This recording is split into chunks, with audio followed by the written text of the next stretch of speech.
see you on LinkedIn, you're like all over the place, man. Cool. Well, I'll talk to you. Yeah. And I got my world travel Somebody for here for that. Okay. And then good with me if I just stop by and say hi to him. No, I'd love you to get the one too. Okay.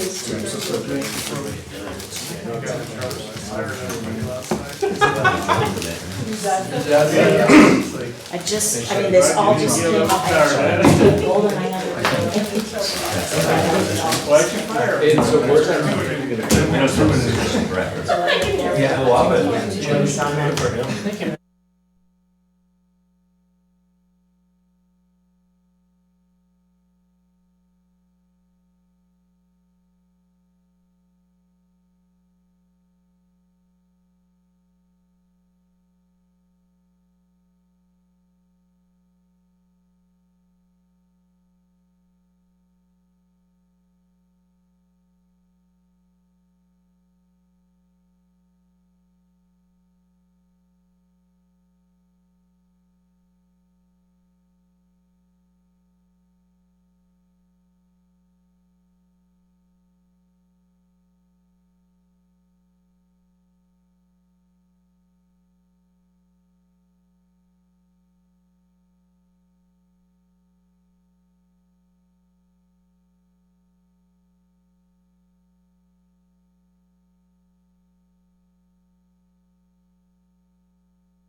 Eric creates another job, so it's just nice. Yeah. Right, Eric? I'm sorry? Create a lot of jobs, don't you? Yep. Job creation. Did you really? You should change the I remember all name. their things. And Eric, if I get something, you I'll should change just the buy name of your. your department. There you go. And that's on our list. The Department of Job Creation. Yeah. That's the They take care of the puppy and everybody No, they- roll R's. We go to kids. I don't only because I'll get such a kid. She's like one dog. Okay, we're gonna get started with the town board work session for August 12th. Because this is headed by Parks Rec and Mr. Lucas, we might need more than our hour, so I guess best to get started sooner rather than later, correct? Thank you for the addition. So, thank you for bringing the Parks, Recs, and Culture Strategic Plan update, and are you gonna Yeah, lead us do a into quick that discussion, intro. Eric? Mayor and Board, thank you, and everyone else in attendance. Tonight, Neely Bott from Pros, he was here a few months ago to introduce the beginning of our strategic plan. We're about 2/3 through now, and so he's going to go over the results of our statistically valid survey. You got the initial report from the consultant in terms of the results of the study. I will tell you that because trails and open space were near the top in things that people wanted, Neely and I went out and decided he wanted to see our trail system. So we walked at 4 o'clock in 90-some degree heat. He and I probably both smell a little bit, so apologies for that early on. But we're gonna go over this tonight, and then he will explain the next steps. We've got several more months to go. We're hoping to maybe get this done by the end of the year, if not adopted early part of the next year. With that, I'll turn it over to Neely. Take it away. Great, thank you. So what Eric did not mention is the most important thing besides trails that came out of it, which is by far your community's highest unmet needs, and where you want to spend your taxpayer dollars is the Whippet.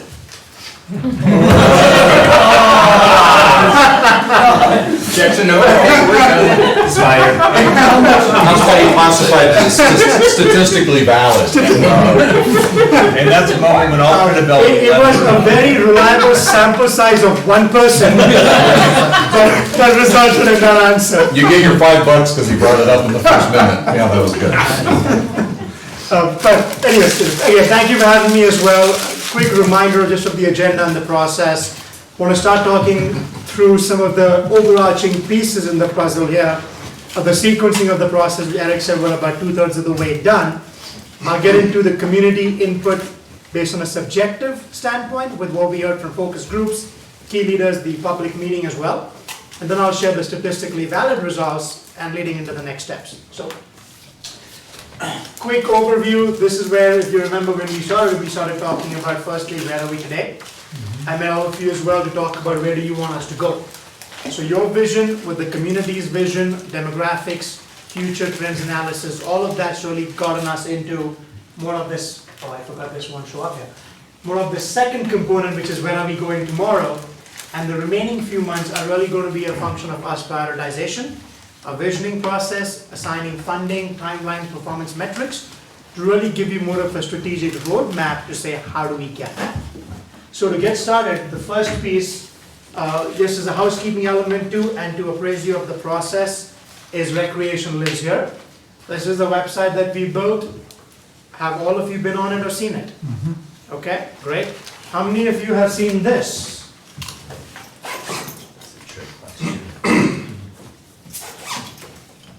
The swag that we have for this as well.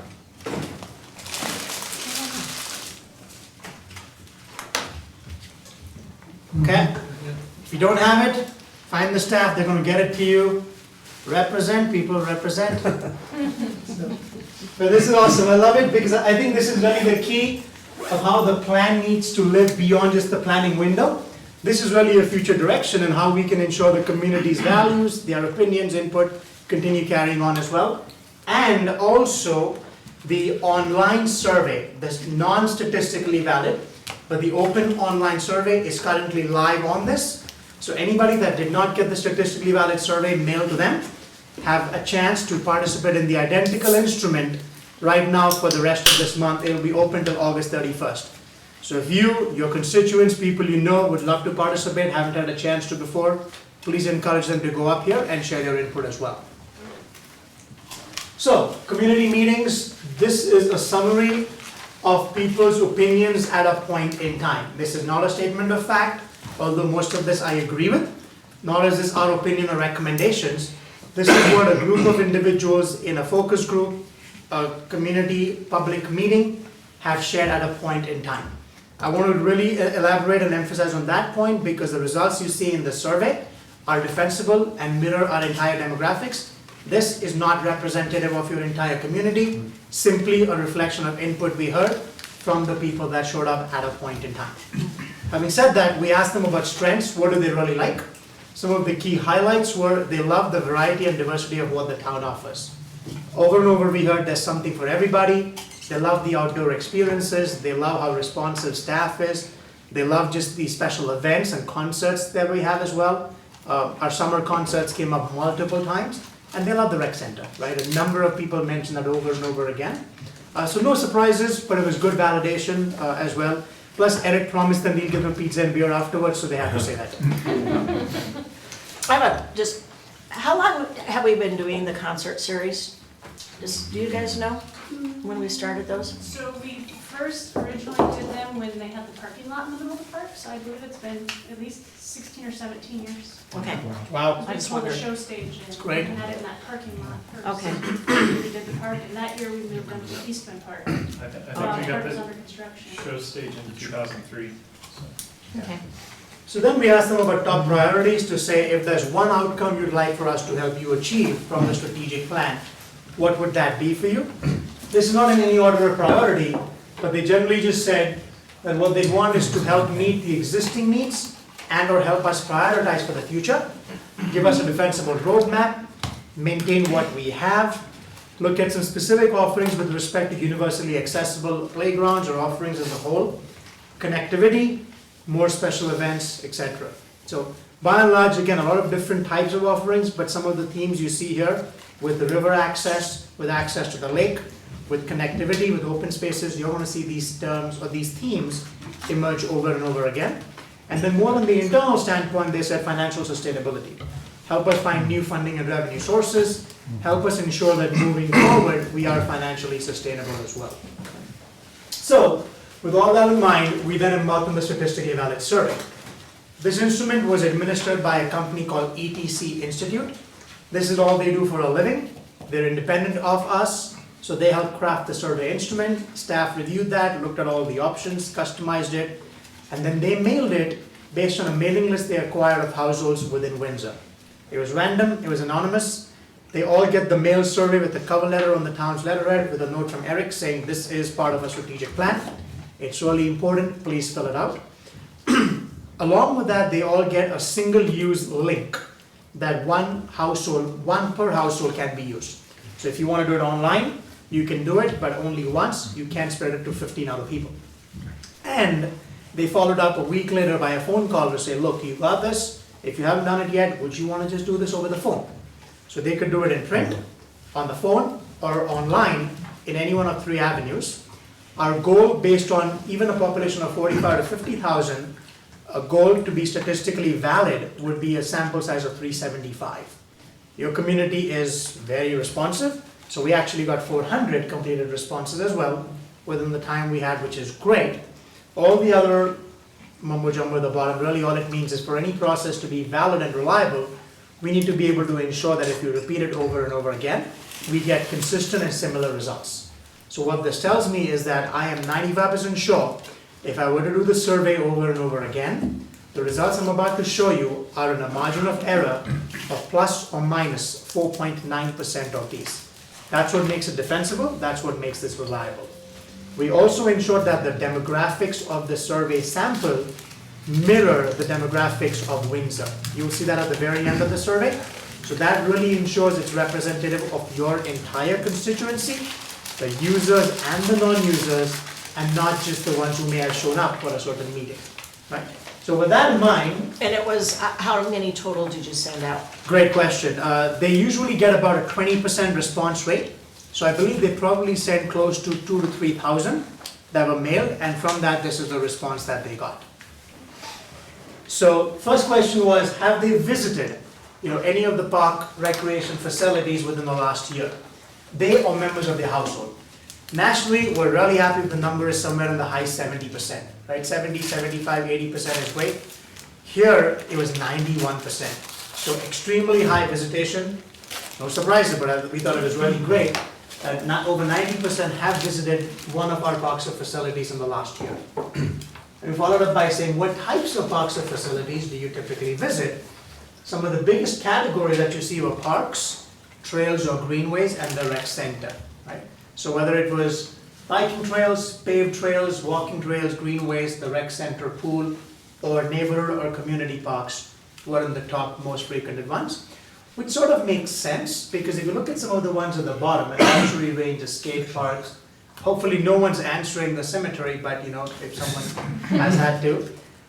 But those are special use. You probably may go if there is a certain interest you have or otherwise, versus the ones at the top tend to serve a broader audience. So it's typically natural that you'd have more visitation or more frequent one to a community park or trails, etc. as well.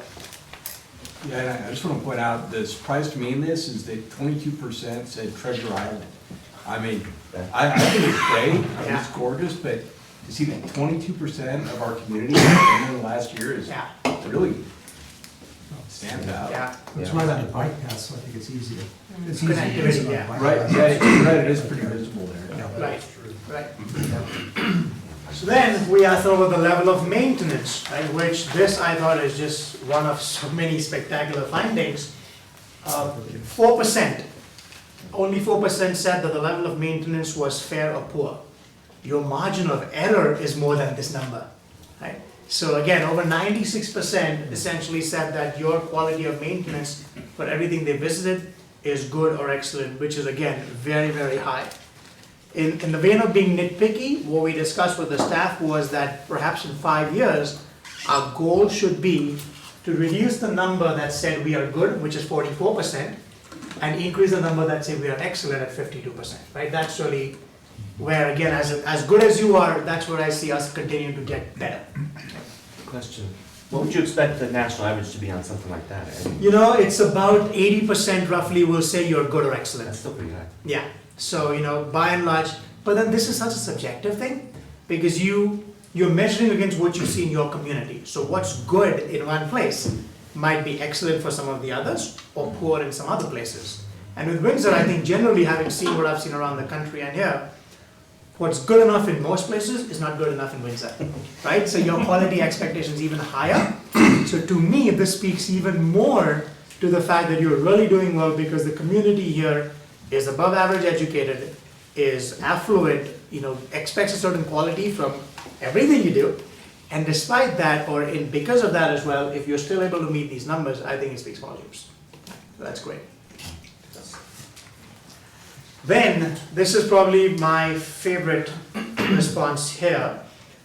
We asked about participation in recreation programs, right? How often or in the last 12 months have you or members of your household participated in a program, event, something we've offered? Nationally, we recommend agencies get to 40% as a best practice. If you get to 45, hallelujah, right? I mean, it's unbelievable. You're already at 44%. Which is great as we look at participation numbers. So 44% said they or members of their household have participated in some program in the last 12 months. That is an extremely high number, right? So it speaks volumes, again, in terms of how well we provide what we do, how we meet the needs of the community, and the fact that they look at us as a choice or a resource when it comes to recreation offerings. Primary reason why they indicate they participate, location was the number one, right? Over 60% said it's convenient, it's accessible, location's a big part. 38% said the fees charged for our classes. This is interesting because very seldom do people say that your fees are the reason why I participate. Usually they're saying your fees are the reason why I don't participate. So in some ways, to me, this is an indicator of the fact that I don't think you're priced to what your market can bear. I think we're underpriced, right? Because otherwise this number usually is not that high. And again, keeping in line with the quality of what you offer, this is an area, as we look at some other responses and the overall cost of service discussion, we'll see that we are, in terms of the quality and the type of the experience, we are underpriced. So then we also asked about the quality of the program. And you know, this is an important thing to sort of combine with the participation. Because we see a lot of agencies where people might say there's very high participation, but then when asked about the quality, say the programs are average, not very good. Or the flip side is the participation is very low, But from the ones who do come, they say the programs are great, but just not enough people come. You made both of these, sort of work really well, which is not only do you have a high participation number, you also have from that people saying that the quality of the offerings is exceptionally high, right? So for both of these, we essentially spoke to the staff to say, again, in the realm of continuous improvement, what comes next? How do we keep improving? And part of it, as we're going to talk to the visioning process, but the goal we're trying to establish is maybe the rule of 50-50, which is in the next 5 years, we'd like to have 50% of our community participate in a program versus 44. And we'd like to have right now 43% that say we're excellent. We'd love to have 50% say we are excellent, and reduce the number that say we are good. So continuing to move from good to excellent is an ongoing theme, and looking at what that is over the next 5 years ideally as well. Easier said than done, because one, you maintain a very high level, how do we keep up with that? And two, as the population keeps growing, our spaces are becoming tighter. Capacity is limited till things add as well. So what that does to the quality of the experience and how will that impact these waitings for people, time will tell. So we need to be proactively thinking of also expanding our level of service to ensure that the experience people are used to right now continues to be there in place as well. So how they learn about it? Word of mouth, by far the number one, 60%, which is much higher than national average. Our guide, the website and social media were among the top 4. What's encouraging, and I think it's in keeping in line with the demographics we have here, is digital mediums. The website and social media both, especially the website, nationally it's 36%, here it's 54%. So a significantly higher percentage of our audience here prefers digital communication, which is what they indicated here is what's the preferred source going forward. They said the guide, the website and social media.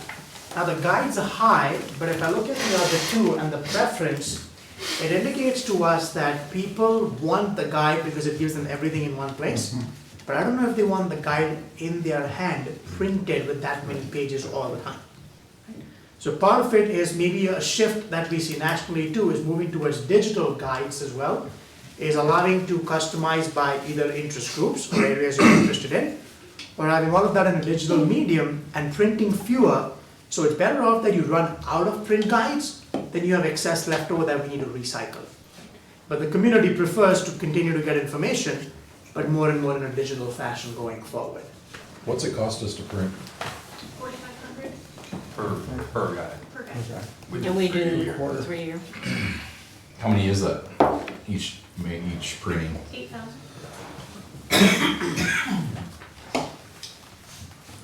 So who they use? Nationally, yes, sir. Well, just a thought on that. The 60% is information by word of mouth. That kind Right. of matches what we've seen on other things, which is good and it's a little scary. Because my word of mouth may not be accurate. Yeah. So our mayor started, the newsletter. I've been getting a lot of comments from people. They appreciate that. So just a comment that maybe we use that to also drive people No doubt. to the website. Great. Yeah. And word of mouth is also now becoming digital, right? So I can text you things. I can share a link to you as well. It's not literally just speaking face to face, but it's referrals. Today, people don't go eat anywhere without reading reviews, or travel or look at hotels or choices without reviews, which is essentially word of mouth.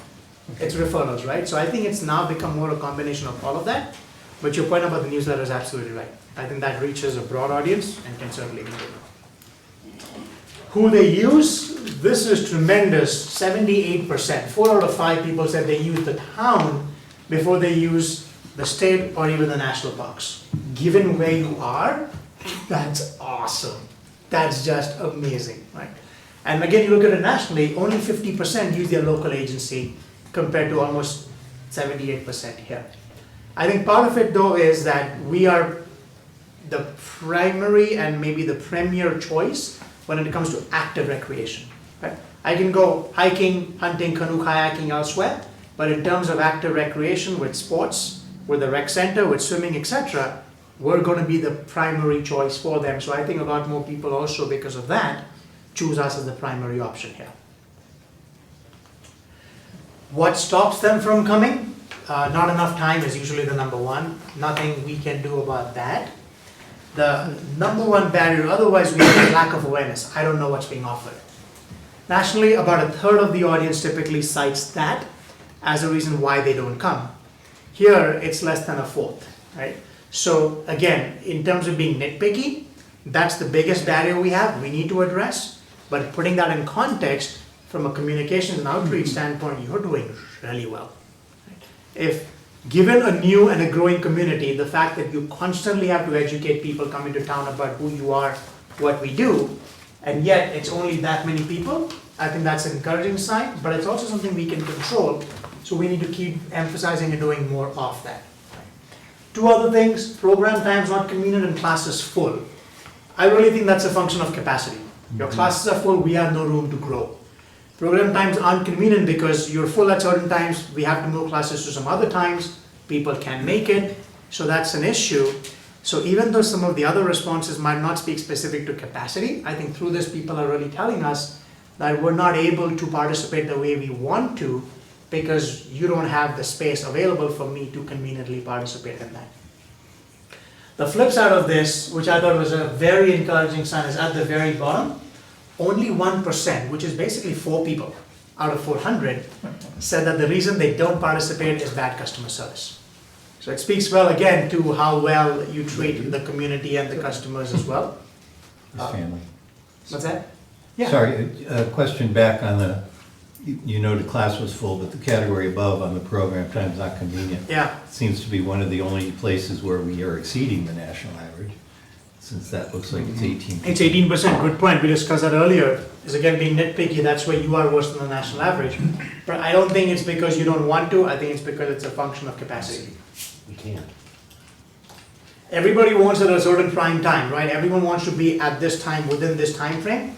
You have so many people going at that time that you're offering them at other times, but it's not convenient as a bedroom community to some degree. People are going places, coming back, and they cannot make it at certain times that they may want to. So the 3 opportunities are before work, right at lunch, that lunch hour, and then after 5. I mean, that's kind of the Right. 3 windows, and usually all of our facilities are pretty packed. They are, correct. But I would have thought then that people would check class full, as opposed to the times not convenient. Well, but again, if I want to do, I don't know, yoga lattes, but now it's at 2 PM Yeah. because that noon Got hour bumped. is full.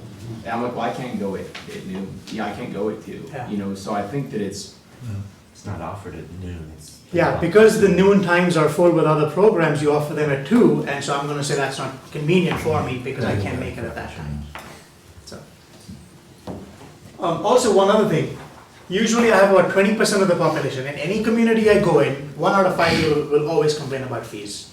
No matter what you offer, even if it's free, there's a complaint about fees. Here, it's 13% only. Another way to look at it is, again, if fewer people are complaining about the fees, you're usually underpriced. That's how I see it in any place where people aren't complaining about the fees, that means you're actually really underpricing it. Right?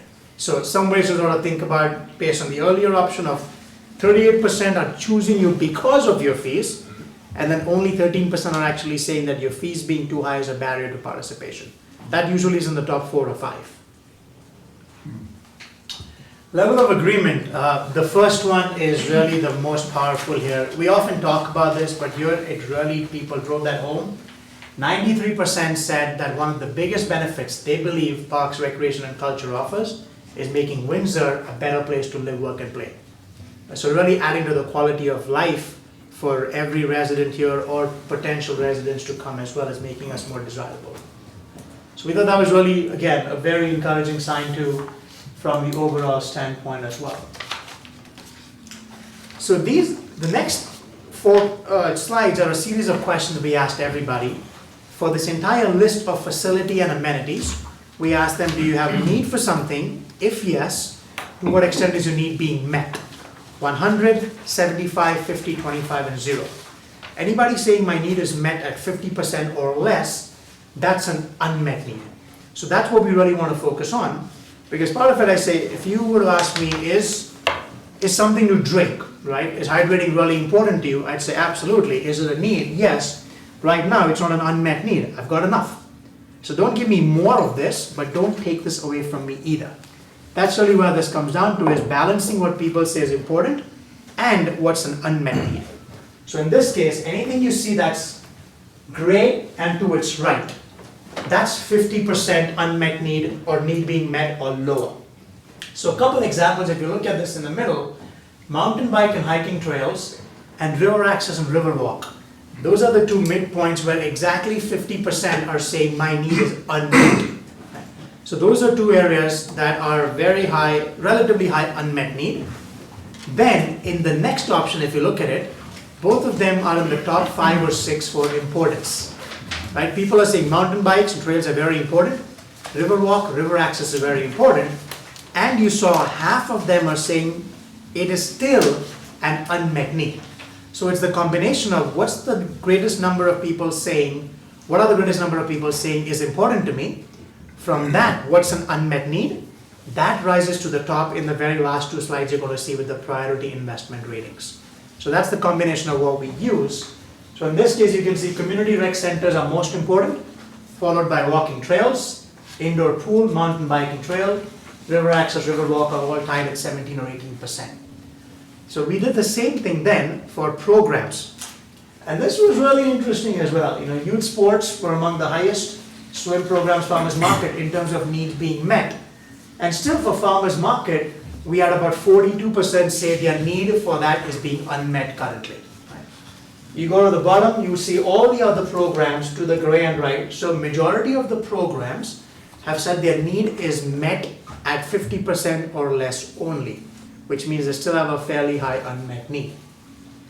Part of it, if you look at the kinds of programs we have, adult fitness and wellness, senior fitness and wellness, special events, youth art, dance, performing arts, youth fitness and wellness, before school programs, water fitness, all of these can actually fit under one roof, under a multi-gen, multi-purpose rec center. So large unmet need is, again, if you tie it back to capacity, you're starting to see that common thread is people are unable to participate because their classes are full, times aren't convenient, the program needs are not being met because you don't have the space to meet their needs the way they want it right now. So a lot of these are not just standalone programs as much as areas that, programs that singular areas can help meet for us as well. The most important program, this was really surprising to me, is farmers market. We usually see adult fitness and wellness, we see special events always in the top 2 or 3, which they are, but farmers market was something that 40% said was really important and 42% said is still an unmet need. But then in talking to staff, when we talk about farmers market, people don't show up. So it's interesting when they say it's really important, they say my need's not met, but you're offering it and people aren't showing up. So Yeah, but I've been to a farmer's market where you never see vegetable, where it's just like literally just like, you know, organic honey and playing a banjo and, you know, a bakery. I mean, really where you don't see farmers, you go to other times when it's pure that. And so I don't know, people say no, I mean the farmer's market like they have on Pearl Street.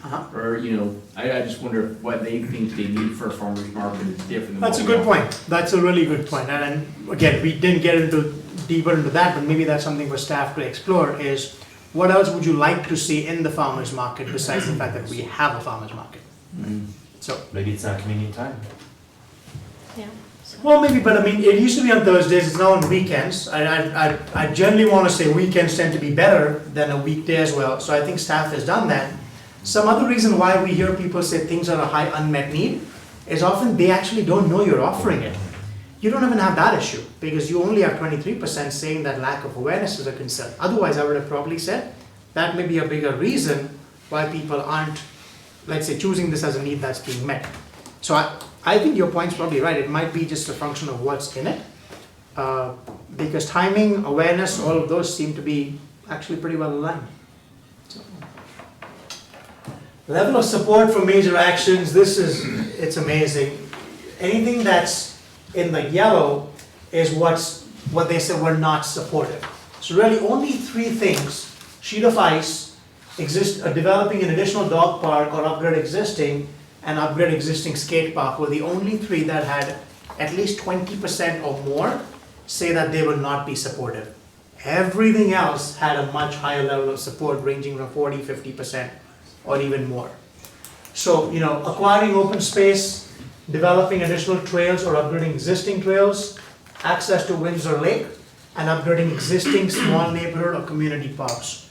So water access, connectivity, and upgrade or maintain what we have were the top 3 themes where they said they will support these major actions taken by the town.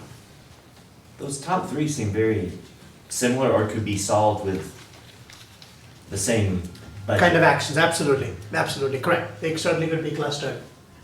Neely, what can we read into just kind of the not sure? When people, I guess it's not no, Yeah. it's not yes. Yeah. So, I guess I don't need to explain what not sure means. But I just know if these would require like further action from us to like educate the public about them. If there is like, for example, like a dog park, I'm Yeah. not saying we need one, but if we did, do you think that could be like maybe an education campaign from the town and talking about it? Or? Perhaps, I think it's less about that, it's sometimes more about the specifics. So we followed up and asked a question to say, if you chose not sure for some of these, why did you choose that? And a lot of it was, I just need more information. So to some degree, you're right. Some of it might just be, I want to know specifics about where some of this is happening versus just conceptually. Sure, I may be supportive, but depending on where, what's it going to cost, what's it going to take, I may not be sure, right? So it's just people wanting to know more. If they're opposed, to me, that's a concern. The not sure, given the kind of town you have and the rest of the data points, I think if we communicate and it's something that aligns with the needs they've articulated, more than likely the not sure will become will support than will not support. So then we followed up by saying, that's great, you're supporting it, but now put your money where your mouth is, right? It's easy to say I support everything, but what would you want to have us fund for your tax dollars? Where do those priorities lie? Again, very similar themes. Top 3 are trails and connectivity or community rec center. Number 1 is the pool. The 4th is the pool. So those are the ones that, if I look at the top 5, basically, 20% or more, it's community rec facility, pool, acquire or preserve open space, and trail connectivity. So those tend to sort of keep coming back again and again, and I promise you, Gabe's not giving me anything to say this, but trails, connectivity, open space continue to be very high. Even though you're doing a good job, people want more, and that's not unique here. It's huge in Colorado, and it's growing around the country anyways. And then with what we have, with the pool getting older as well, and then just you getting close to capacity with the rec center, those are things that people have said they would really prefer to fund with the tax dollars. This doesn't say new tax dollars, correct? No, not right now, no. This wasn't phrased that way. It was just Okay. meant to say, when you could spend the money, how will that be prioritized? We do ask a question following up about that, and you will see the result in a minute. Yes? Could you just expand a little bit on the difference between acquiring open space for passive activities versus open space for active activities? I think open space more for just conservation would be the passive activities, right? To ensure we don't go up to, let's say, as we're looking at a bill out of 100,000, we'd prefer to have that smaller in number, and how do we acquire and keep the open space truly just be open and not develop? Versus developing it could be for other uses as well, whether it might be a community park, a regional facility, or something else. Would open space with a bike trail or path or hiking trail, Yeah. is that considered passive or active? It depends on who you ask. Okay. Right? Depending on how the users are treating it, right? Visualize the difference there. Yeah, that's a really good point. I don't know what someone answering this may have thought. They may say if it's not a paved trail, right, then I would probably look at that as sort of being passive, relatively hiking unstructured, trail. right? Exactly, yeah, Okay. yeah. That'd be an internal decision, wouldn't it? Yeah, That'd be something we would, okay. It does seem odd that a rec center would be up there in terms of priority, given what we have in a very nice rec center. So are they saying they want another one somewhere else, or they want this one to be bigger? ooh, that I don't know. I don't know about that. Or are they saying they want a rec center that has different programs, maybe? Yeah. I think the amenities and the program offerings might be something. different than what we have now. Yeah. I didn't see racquetball courts anywhere on this whole analysis. Well, I promised before it goes to the board officially, it's gonna be a strong demand from the community. I don't care what else happens. I was shocked when I didn't specifically see that. 5% margin of error, 112% are gonna say, give us that racquetball. That's the asterisk in the statistic. Right next to the whip.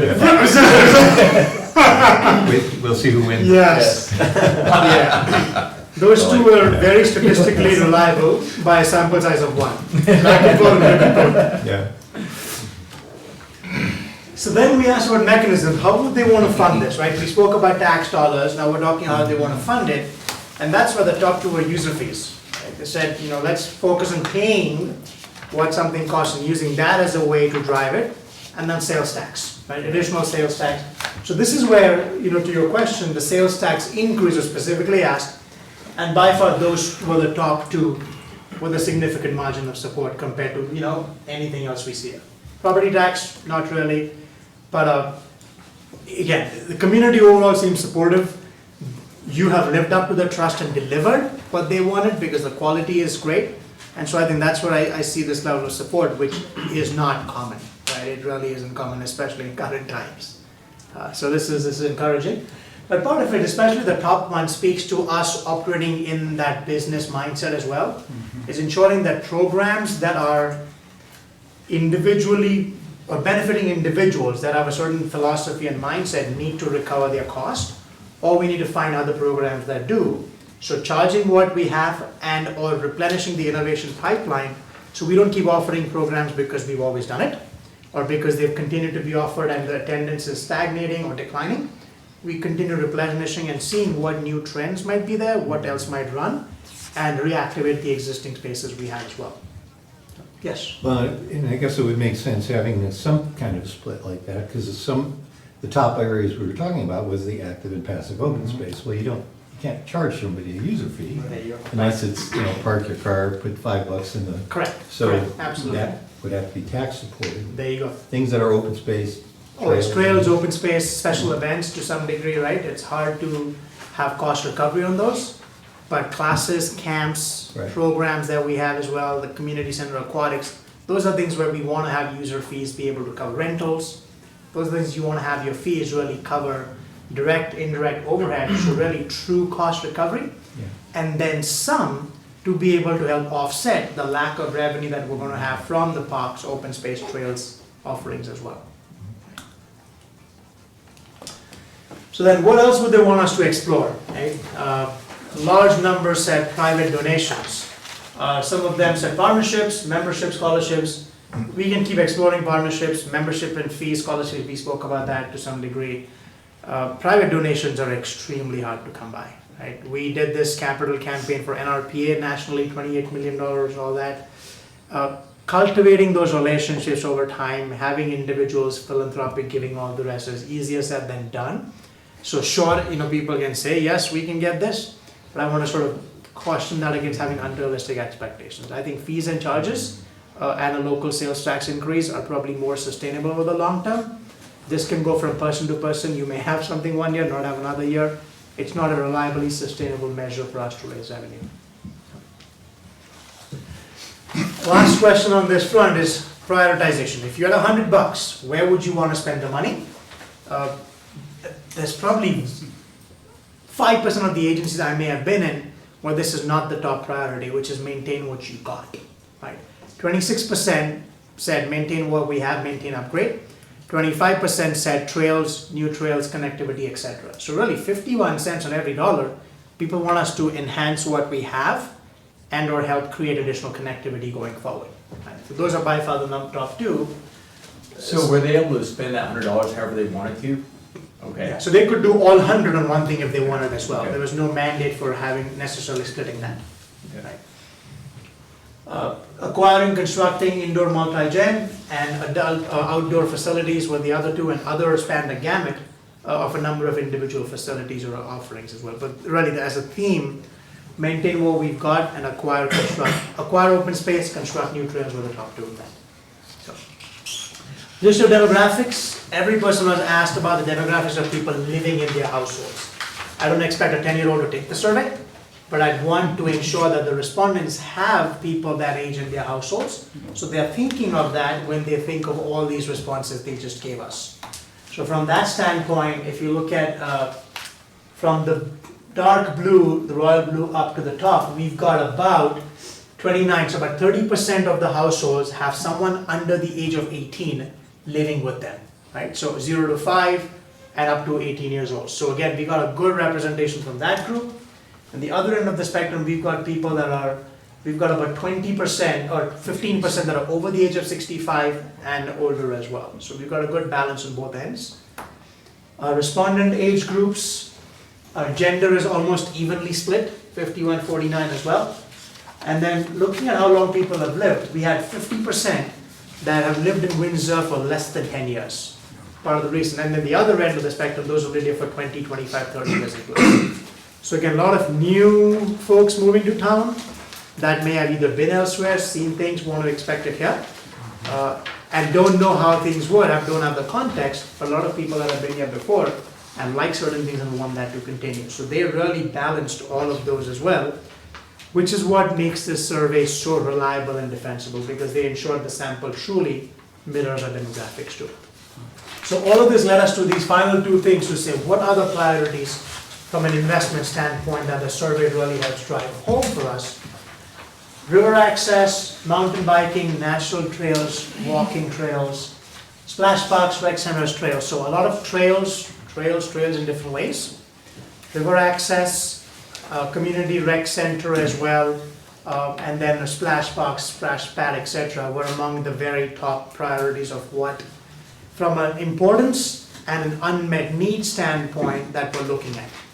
The encouraging thing is a number of these, and Eric, if you want to talk to that in a minute, are things that staff's already positioning for our CIP and projects that are upcoming in the next year as well. So if you want to just talk to that for a minute. Sure, I think you'll see when we get into budget with CIP, in the top priority level, we are intending on addressing, with your approval, we'll be presenting projects that will touch on Riverwalk, river access, hiking, walking, connectivity in some form,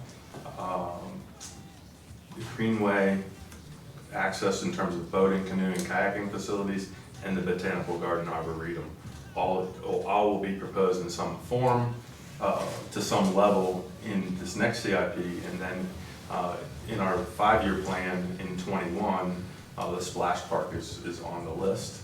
So really, if you think about it, in the next few years, we will have addressed in some form at some level, not to completeness, almost every item that's in the red that came out of the survey. And that was already just from our own knowledge and our own input and thought of what the community wanted in the pipeline.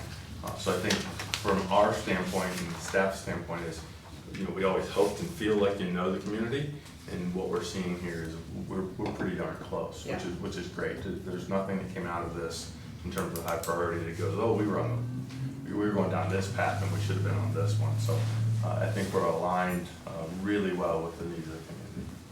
Great. And program-wise, same thing, farmers market, because of the responses you saw is the top priority.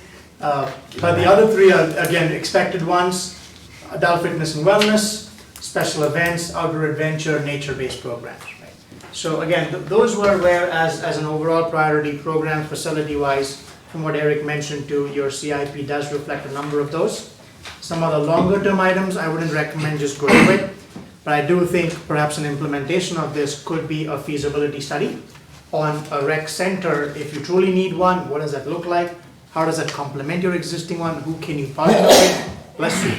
What amenities can go in there and what price points can you afford or can you bear as well as you go down the line? So for some of the larger items, I think you need to have a site-specific study to even be able to identify. But for the rest, with connectivity, trails, waterfront access, etc., I think you're already on the right track to continue that implementation. So our next steps really are the online survey, which I indicated is open till the end of this month on recreationaliveshere.com. We sat with staff today to identify benchmark variables, and we're going to confirm the benchmark agencies we want to compare ourselves against on a number of metrics, from staffing to marketing to funding, budget, etc. as well. We'll then create a level of service analysis, so we will capture all the inventory that people in the town have access to, whether it's we providing that or the schools or to some degree the HOAs and the new developments, and then come up with a recommended level of service standards and an equity map that shows where the gaps or overlaps are. So that gives a more defensible way of saying, here's how much more we need, not just for now, but the population to come in the next 5 and 10 years, and this is where there might be some gaps, so here's where they may need to go. So that, once that's done, then we'll come back here for a visioning process, start with vision, mission, values, goals, strategies, tactics, performance metrics, really creating an implementation roadmap that we can bring back to you and the community to say, look, here's where we started with the demographics, with your trends, with your input, this survey. Based on all of these are the priorities we came up with.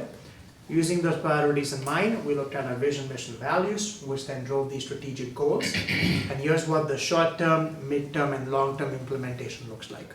So it's a living document, it's something that's driven by community values, and the process will drive the outcomes. So, yes? So how does the online survey affect what we've already seen here or integrate? Will it change any of this, or will it be a separate additional It'll be a separate additional piece, piece of absolutely. information? Correct, it'll be a separate one. This is statistically valid, this can be touched or changed, right? But that will be another data set. Right. If for some reason we find more responses in an online survey that are different from this, we will always go back to this finding first versus the online survey, because in that you have no way of even knowing if someone in Windsor did this or someone in West Virginia did this. Right? And as you're going through this additional like stakeholder process, what do you ever check back in to make sure that the statistical survey was right and accurate? Like as you develop like your next steps and where you're going, do you check back in with the audience to make sure that statistically valid was real and accurate? And is this the course that the people wanted? How do you check back though? How do you ask a non-scientific audience about the validity of a scientific process? Because they're going to tell me what their priorities are, not the whole community. So the reason we do the statistically valid one is to ensure that a few sampling of people that we meet that are actually users and driven by often a special interest aren't influencing your priorities more than what the entire community's priority should be. So we Right, share. but you know, we hear about that all the time, about these one-time statistically valid Sure. studies, but there can be errors in the information, there can be errors in how this was gathered, there can be errors as we move along that maybe we didn't get something right, and I just wonder if there is some way down the road that we find that out before we've developed a 10-year plan on all this stuff, and there's segments of it that may not be accurate or correct. If there are, I think the errors there will be fewer than the errors in meeting, again, a subjective group of audience. So I would be very hesitant to recommend your town's future to you based on a non-scientific process alone. I would still keep going back to this. So we always go back with all these findings to the community to say, this is overall all that we've heard, but if people contradict this with something else they want, how is one to justify that group of selected individuals I met, their input is more valid than a random sampling of your entire community's constituents? Right. Well, but it could be a random sampling of folks that we might be getting this input from too. Isn't that what you already We did don't though? know. We don't know. Okay, I have a question. yes, How long will recreationliveshere.com be around? Does it go away after this survey, or is it something we're gonna? So as going part of forward. our town website redesign through Civic Plus, which we're going through right now, we will have our own standalone site and that will be Recreation Lives Here. Great. So that won't go away, it'll actually grow.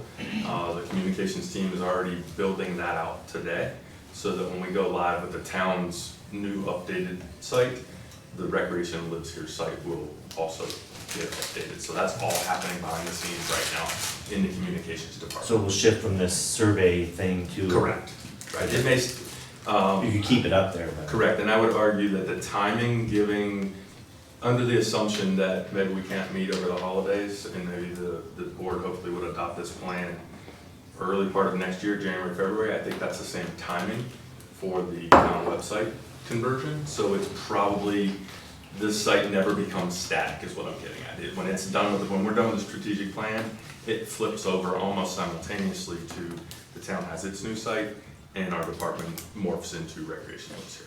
Excellent. yeah, it's a great question. Yes, Well, I think this is more of a comment and a question to staff. The survey showed very positive that people appreciate the maintenance and the quality of the facilities we have right now, and I think that's a tribute to funding we've been doing and staff work. Many of our facilities and equipment are very new, So I don't know how that compares to a community that's 10 years older than us or 15 years older than us. So knowing you, I'm assuming that you're probably thinking ahead in replacement costs and ongoing maintenance. And, we've all seen communities where they had a beautiful park 20 years ago and now it's a pit. So I think that's gonna be part of your It is planning. a great question, and it's Okay. nearly, you know, we're talking about level of service now, Yeah, working through that next, and trying to maintain that good and even pushing to excellent level of Yeah. rating as the on community. existing. In terms of Right. existing. Right. As, at the same time, we're adding more and more people to our Yeah. community in terms of Yeah. residents, which means that we already, you saw 91% are already using our parks. Yeah, You know, that high level of usage is a big challenge on the maintenance side, right. just for upkeep, and then, as things begin to wear out, playgrounds wear out, turf wears out, restrooms need rebuilt, those kind of things. So that is part of this process is, what does the next 5, 10, 15, 20 years look like in terms of replacement costs and upkeep, and the challenge of that balance in terms of staffing, to get it all And done. is it fair to assume that over the next 10, 15 years, those costs might be increasing because of the age of the facilities? Absolutely, I think the cost of goods everywhere and labor. and Well, all not those just the things. direct cost, but the need we would have. Yes, and I think it goes back, and kudos to the board, if you think back, we made a decision, what, 2 years ago, to no longer build neighborhood parks. Right. Uh, Consolidate. If we had continued to build our system, that's just adds, in terms of Yeah. more locations. Right. It adds to that.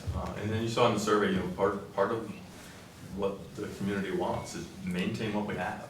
And, you know, that's where we're at today, knowing that we're at 8,000 people in rain dance, and we're in all these, we're gonna be at 50, 60,000 people pretty quickly. That's just more demand on the system. You know, so to your point, I think it's a great challenge that we face is where are we in 10, 15 years in terms of keeping up? And one more question. Sure. Geez, just forgot. Would you like another question? I would, I'll take it. Well, buy a valve. Sounds I'll like. come back to that. Yeah, I'm still thinking about that. Oh, I know. But still on funding. We had some conversations about you talked about how difficult it is to get private donations. The possibility of a foundation where people could make, individuals or corporations, where could make tax deductible donations perhaps. And I agree, it's easier said than done. But is that something we should be considering? That's a question I would like to. Great question. Not tonight necessarily, but sometime. Tara is going to NRPA's first foundation Okay. school in November to learn more about it and how to implement that. So, Okay. to that end, we see that as an opportunity, and we're willing and want to go down that route, with the caveat of what Neely said. Right. It isn't easy, it takes a long time to build that umbrella of folks who, you know, one day they wanna bequeath money to us or donate for, whether it's a park bench or build a multi-generational center. But that is an avenue we're going down. And then I wanted to add, piggyback if I might on that. You all know we just implemented ePrep software, and we're literally just turning the cover on that data that we now have.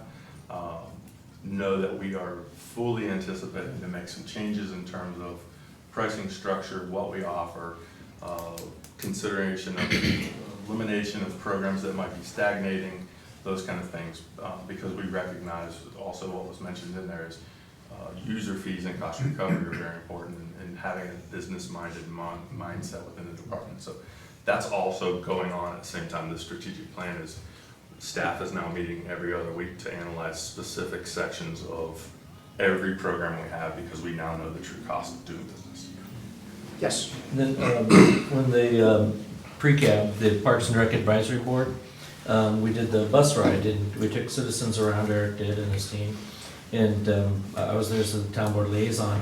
And it didn't just include these are capital improvement projects. It was, there was one park that is really big, but it's kind of underutilized. So it was like maybe we pull back our maintenance costs there and have something more natural, and do something there. There were this park needs new bathroom facilities, because these are 40, 45 years old, something like that.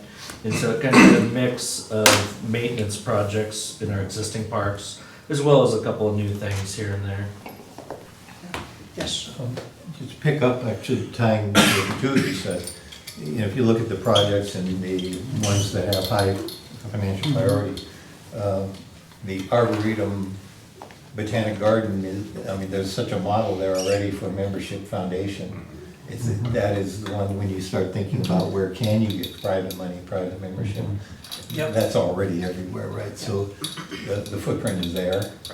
That would seem like the easiest one to tackle if you were gonna go down that path of thinking about grants and foundations.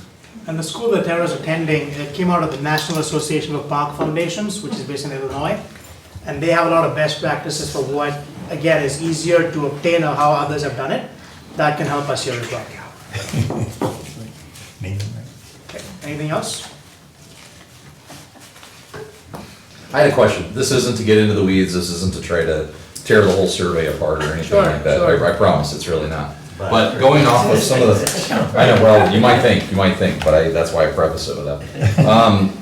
I'm recalling from my days in college of taking a statistics class. Yeah. Where when you do surveys, they talk about taking a certain percentage right off the board and throwing the results out. Because there's a certain percentage that have a bone to pick.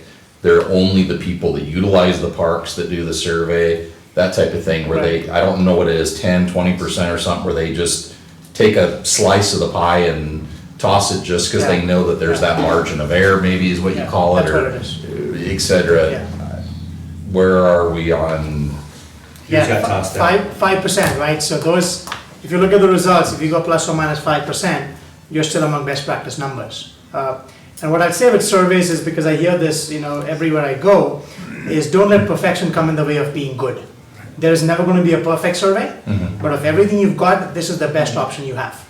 I would put up every survey I've done against any public meeting in terms of validity of input and reliability of the data representing your community. So come as it may, as imperfect as this is more perfect than every other mechanism you have put together. I'm not denying that. I'm Right, just- so what I'm saying is, to your point, I think there is some margin for sure. Hard to say how much, but the margin of error gives us a pretty good sign to be able to say, look, plus or minus 5% would still mean that if we're at 23% for lack of awareness, national numbers are 33. Even if we go to the other extreme and get to 28%, we're still better than any national averages. So overall, I still think as a team, you are a very high-performing community and an agency. But the key is continuing to improve on that as well, is going to be our challenge for the next 5 years. That's the way I would put it. So, does that answer your question? More than enough. Okay, great. More than sufficient. Right, It was a statistically significant answer, thank you. Plus or minus. right. Questions we haven't heard from people. Okay, Okay, so you don't need any direction or anything from No, I any of think us, if this you was wanted to just talk about- informational. Neil, in terms of timing, where we think we're at. Yeah, so, What's next and when they'll. the next couple of months, 3 months, we'll get to the visioning process with staff. We'll come back for another community presentation. So that's when all these findings, the recommendations, et cetera, come back to them to say, this is what you shared, is this still in line with the priorities you indicated? And is this the best way forward? If yes, then we get into the draft report, which again gets put back out on the website for the community to share input. So if they see anything in the report, they can share feedback before we then bring it to you for a final approval. So there'll be 2 more checkpoints along the way, purely for community input and feedback. When all of that gets woven in, is when this becomes an adopted document. As he said, within the first quarter of next year, we anticipate to have an adopted plan that they can then start implementing with your guidance and blessings. So, But the plan's gonna also have some, I would imagine, caveats in it to be flexible, so like, absolutely. if in case, I know a lot of our fellow communities are budgeting right now for a 2021 recession impact. Yeah. And that would greatly affect probably any kind of plan that we would have in place. Yeah, that's a great point, and the intent, you hit the nail on the head. This is not meant to be a set in stone, but a more of a roadmap and a living document, that every year you ought to be revisiting this, staff looking at the SWOTs. Every 3 to 5 years, you want to do a statistically valid survey again, but continue course correcting as you go along as well, as your community's demographics change, which it is rapidly, and as trends keep evolving as well. So absolutely. Okay. Thank you all for the time and the input. I'll Thank see you you very again. much. Appreciate it. Yep. Very much. Mr. Hale, do you have anything about future meetings? No, and I saw that it wasn't even attached. We just I know, I had was that. looking for it. I'm sorry about that. So, the next meeting, we're gonna have Larimer County here. They're gonna talk, they may be, referring a measure to the citizens for a, sales tax question, to fund transportation and facilities. So they're gonna be here updating the board. And then I think we're gonna also give the board a quick update on Dennis Court program.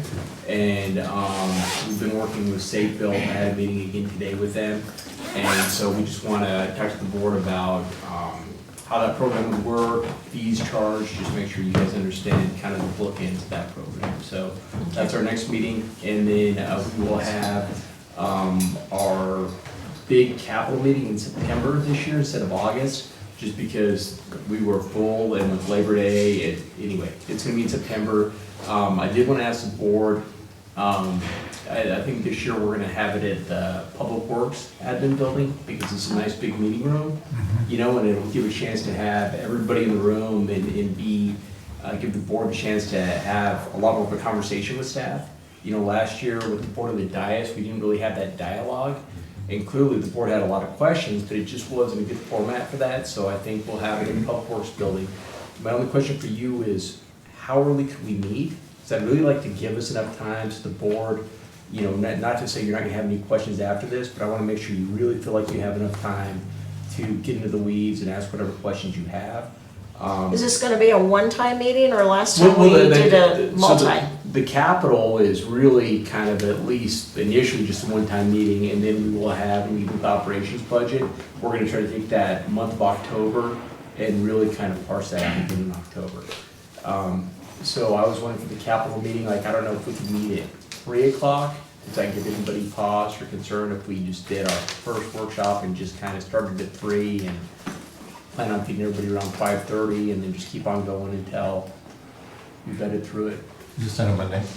Yes, sir. Monday. I think it would be September 21st. 23rd. Oh, yeah, thank you. No, so then it'd be September 16th. It'd be a third Monday. It would be the 16th? It's a work session. It is. Night, not, you know.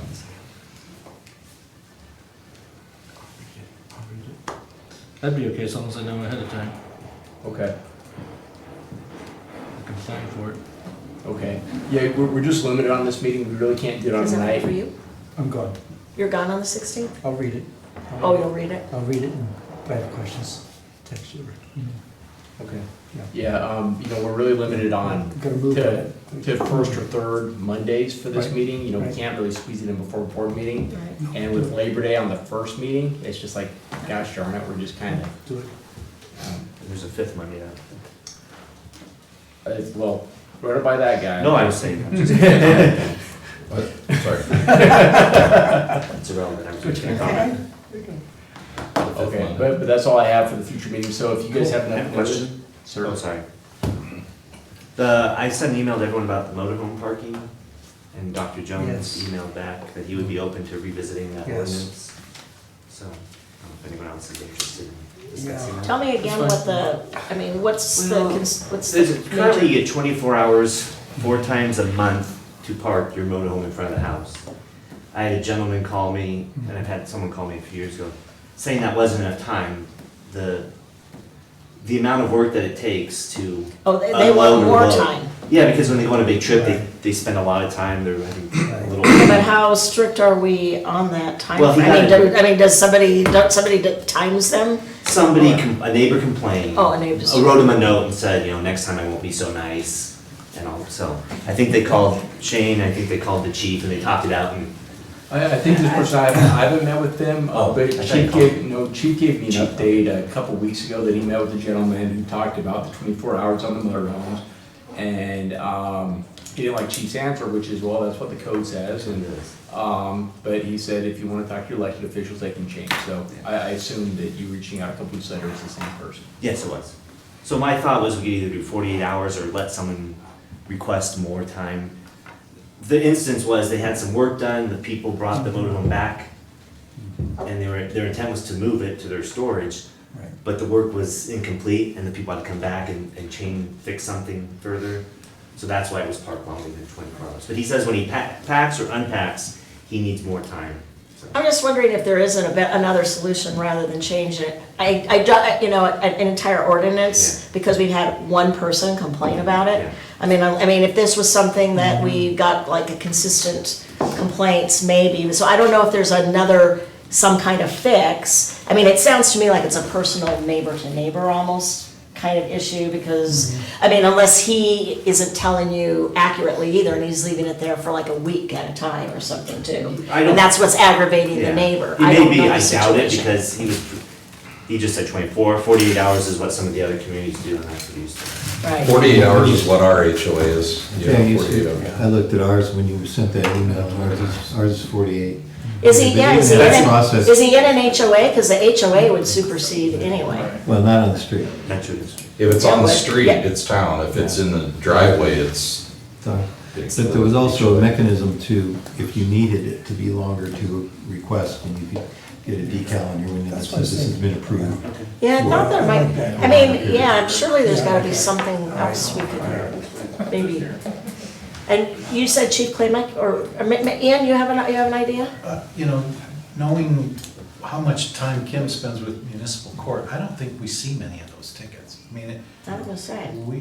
it sort of goes to your question, is there somebody, you know, chalking the tires, or Yeah. what's going on? How are we monitoring it?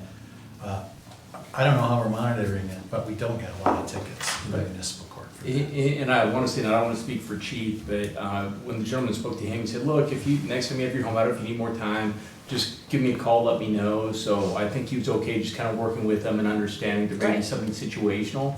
But I think the gentleman thinks, you know, there should be just a change in code, and he doesn't want to get a special dispensation from the chief or whatever. But I do think, like Ian said, that we're definitely not out for walk I in don't our want to deep spend our parkers, time you know. and have Kim spend her time and money on It's probably never even considered unless somebody complains. Yeah, that's. Well, that's that's the right, way. it would have to come from a neighbor. And unless, you know, people are patrolling and they go by and say, geez, you know, we've been by, for whatever reason, this neighborhood a lot this week and this thing hasn't moved, but I don't think it would be something that would be noticed normally. Is it 24 hours, 4 times a month? That was my So it could be 4 understanding. days a Sometimes month. a year. 4 times a year, okay. I think 4 it's times a month. I was gonna say you could do it Monday, Wednesday, Friday. Yeah. I don't know. All right, so, That's about being reasonable, and I think, you Yeah. know, most folks would be reasonable. I mean, and if you have a good relationship with your neighbor, you could even say, hey, look, you know. But if that's not the case, if at least maybe he calls chief, he could say, hey, I talked to the chief, you know, or Windsor's aware that I have this unique situation, and so they've said, it's okay, don't worry, you know. or Having whatever. run an HOA for 9 years, I can tell you, it typically starts with Right. neighbor or neighbors that Yeah. are sick and tired of looking at that thing, because it seems like it's there more than it's gone, and it's Right. probably a lot more than 20, Yeah. 24 or 48 hours. then really, it deserves a frankly. ticket. Yeah. Did they've you got say the face the astro HOA has turf a out pass and or a the bingo sticker or something? the lawn. Yeah. The flamingos are, it's all. All right, I'll let him know. You can request special attention, That's pretty simple. and then you They get a request that thing you to do put it. the windows, Just don't the put the windows. day. Chief could have a.